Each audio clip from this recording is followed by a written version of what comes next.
Hello, ladies and gentlemen. During the livestream for 3.6, I was given a very interesting question.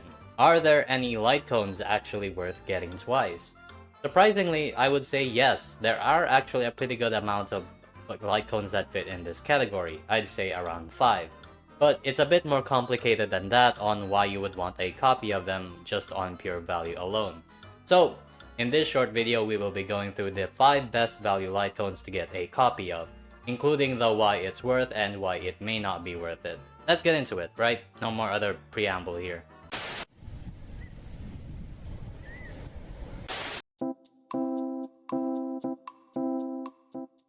Starting off at number 5 is Mighty's Light Cone. Why is this light cone worth it? Mighty's LC has one element to it that makes it worth getting a copy of.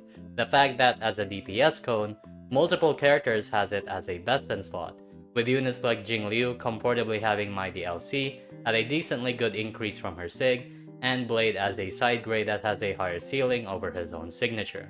Therefore, you can treat pulling Mighty's LC as pulling a Sig of either character. So is there any reason why a copy isn't worth it? Yeah, even though you can pull multiple Mighty LCs to fit into each HP scaler, the problem becomes team overlap.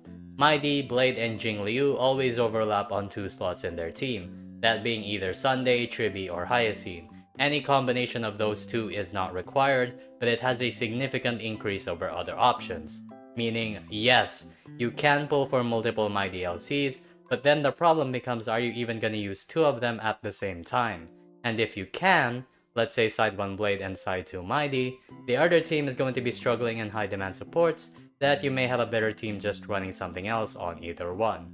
And so the practical usage of Mighty's LC is fairly limited, and just one copy being switched around is way more efficient than wasting pulls on another copy. Overall, Mighty is an example of a superficial dupe.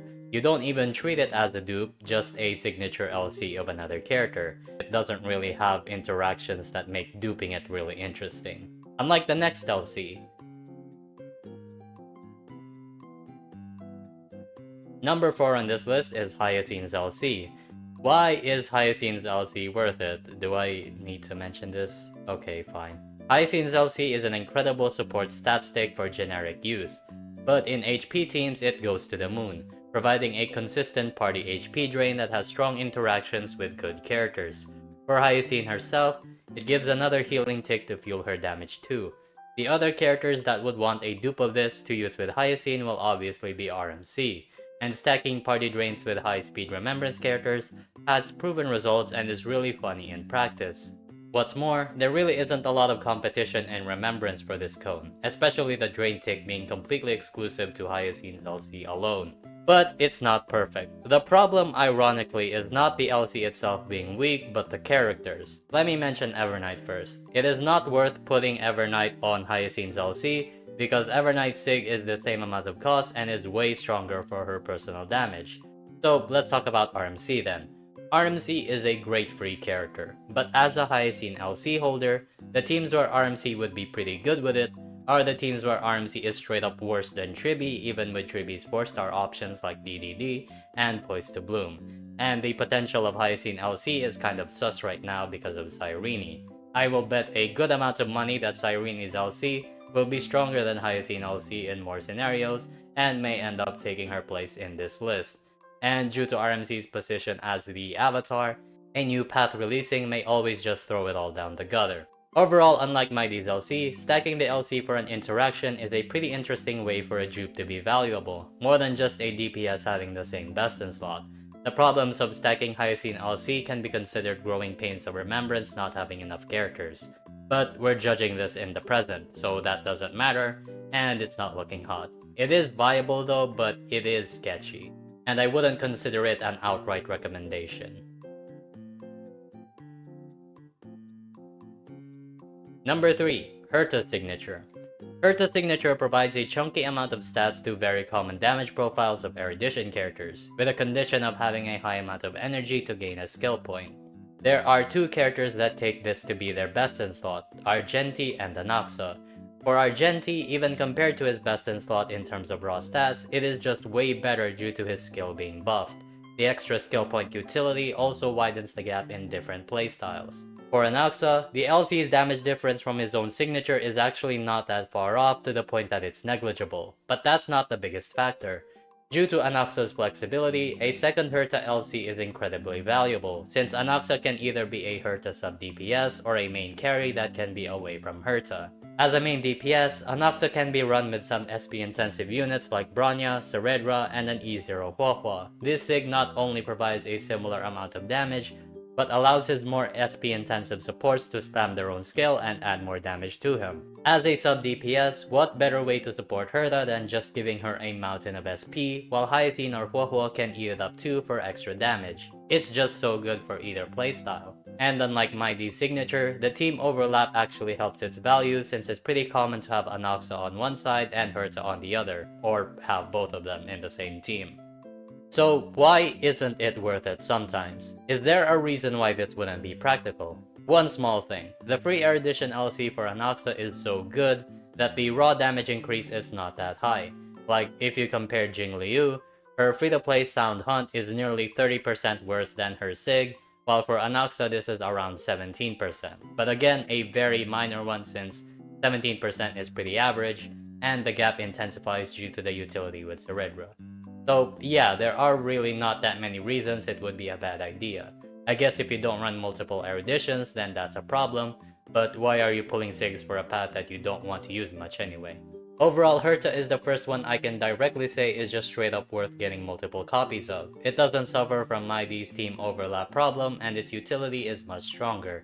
Nothing sketchy here, just a SIG that 2 copies of isn't a bad idea. Number 2. Cypher's signature. Cypher's signature is straight up the strongest Nihility amping light cone in numbers. It has a very intuitive conditional of wanting a lot of speed, which, guess what? Nihility is known to want to build a lot of. To give a list of characters that can use it, let me lay it out here. Hela, Welt, Gwynaifen, Silverwolf, Kafka, Jiao Cho, and Fugue. That is more than half of the Nihility roster, and due to how generic the condition is, there is for sure more characters that are able to use it in the future. A big departure from the previous cones that at most had 2 other best-in-slot characters. So what's the problem with this cone? It's the most versatile, so getting more of it is good, right? And it's outright the best? Well, no. The lack of stacking means you only need one on each side for the best effect. And because the other Nihility LCs like Tutorial and Pearls are so good, you don't want to run it just for a speed boost. Meaning, the most valuable way to use Cypher's LC is for each side to have one copy, which comes with a set of problems.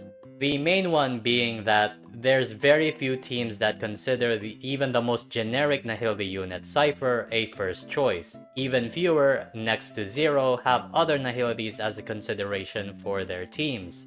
The power level of Nihility as a path, kinda like RMC, just isn't worth it over running a Harmony unit instead. If not, other teams use other paths much better like Herta and Evernight. And so, while it is generic, a damn strong amount of amp and stats, the problem is that it is a strong LC being only usable on a weaker path with weaker characters. I guess the best way to explain this is outside of Cypher. Silverwolf will probably just run Tutorial anyway, and Silverwolf will most of the time not even be a better option in the first place without Implant's shenanigans. Overall, getting copies of Cypher's LC is still really good, and I would rank it above Herta's LC. The sheer amount of characters that can use it is a lot, and I believe makes it better than the others. The main issue is that the path itself is far from optimal, that having a different LC from a Harmony is just better, or just plain old switching one copy around is the most efficient way for Cypher's LC to be used. It has a great future due to its generic nature, but for now it's a pretty strong second place. Before the first signature on this list, let's have honorable mentions. Jinyuan's LC is a proto version of Herta's LC kinda, that leans more into follow-up attack. Unfortunately, the LC hasn't held up well after 2 years, that the generic stat it provides isn't really worth getting a copy of these days. It's just a little too low. Topaz's LC is worth it for any sub DPS hunt in Phase Shout teams. The problem is you can't stack it and there's only one Phase Shout in the game. For other characters, those stats just doesn't matter as much and you're better off using someone else instead of the holder. Jiao Cho LC is a proto version of Cypher's LC with a weaker condition. There used to be an argument where getting a copy of it is decent, But due to Nihility being this way and Cypher LC existing, there's not much else for that LC to go. Number 1. The highest value signature LC to get a dupe of is, drumroll please, come on, Silverwolf LC. I'm kidding, you know the answer just by the title, Sunday LC. Why is Sunday's LC so strong? Sunday's LC does 3 things. First is a high damage boost, second is energy to the wearer cutting down rotations, and lastly a great amount of SP generation.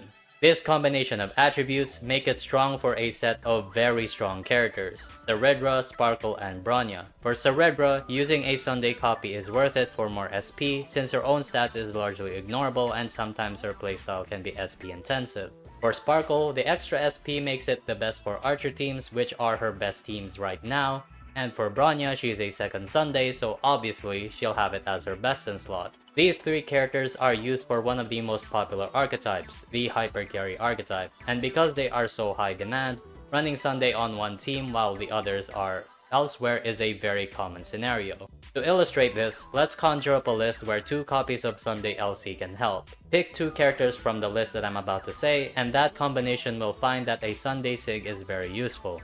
Jing Chue, Clara, Zila, Himiko, Jing Yuan, Blade, Lune, Jing Liu, Argenti, Dr. Ratio, Misha, E2 Acheron, Yun Li, Ling Sha, Aglaya, Mighty, Anaxa, Finon, Archer, and Saber. I guarantee you using any 2 of these as a carry will make a Sunday LC copy a great upgrade and worth the copy.